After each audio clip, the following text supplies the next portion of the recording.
Miami, what a drought. They've scored on just 3 of their last 25 possessions. I don't think anybody feels good about this, right now. Pump fake and drive outside. His pass engulfed. He's got hardwood in front. We know what we're capable of. We know what we got to do. Jimmy, how would you describe the way the Miami Heat are playing basketball right now?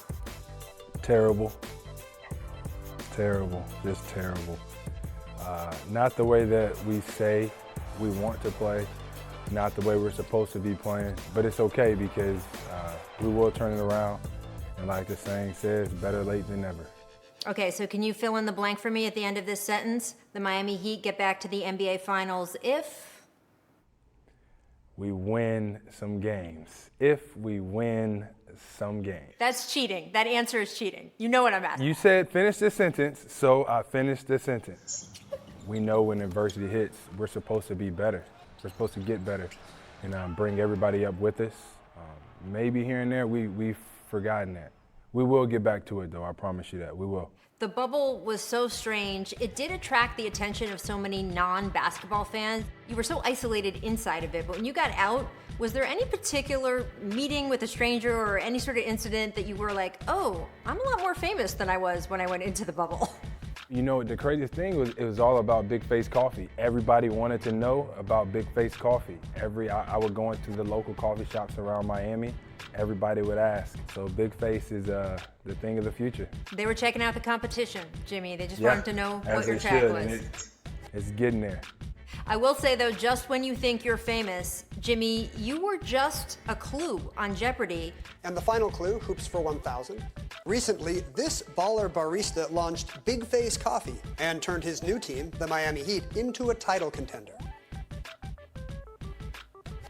We were looking for Jimmy Butler. Yeah, I think he should have done a better job of describing me. And $1,000, that's not enough. They were probably like, we need like $2,000. That'd be, well worth knowing who that individual is. I wouldn't answer who I was for $1,000 just to let you know.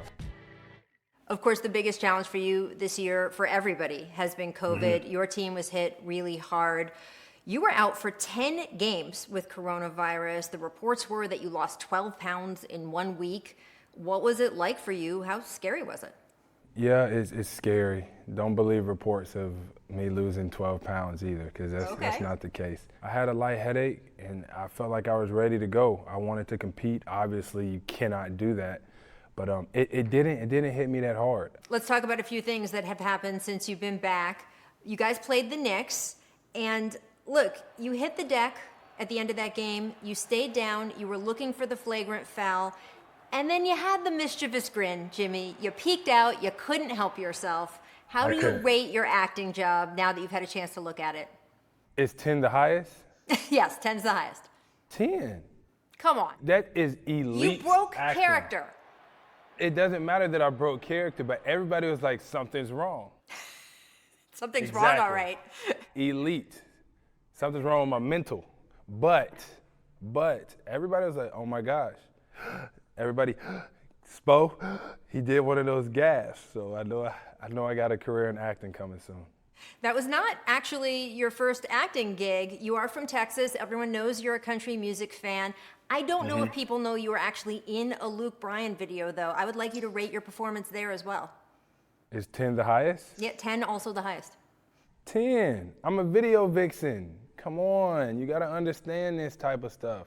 You put me in a music video, and I think I had braids in the video at the time, too. I mean, I was a 10 in the video, given a 10. A dime in a music video, acting is a 10. That's crazy. This historic 2020 NBA championship belongs to the Los Angeles Lakers. We're about to see a finals rematch, Heat versus Lakers. When you look back at the finals, are you more happy that you were there or mad that you didn't win? Definitely mad that I didn't win.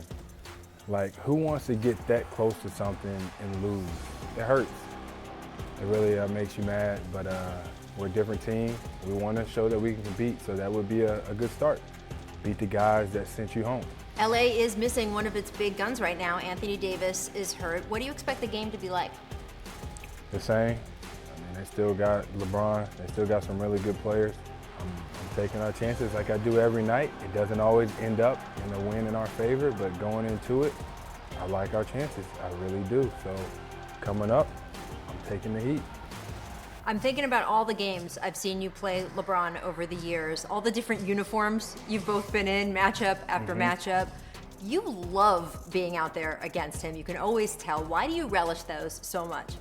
I want to beat him. He always beats me when it matters. We all know that. But I really enjoy going up against the best just to show that, you know, I'm up there somewhere around that level. And I mean, if you can compete with him, you can compete with anybody. Are we going to see that mischievous grin again on Saturday night? Yes, you will, and in the playoffs later on this year. I can book it? Book it. Thanks for watching ESPN on YouTube. For live streaming sports and premium content, subscribe to ESPN+.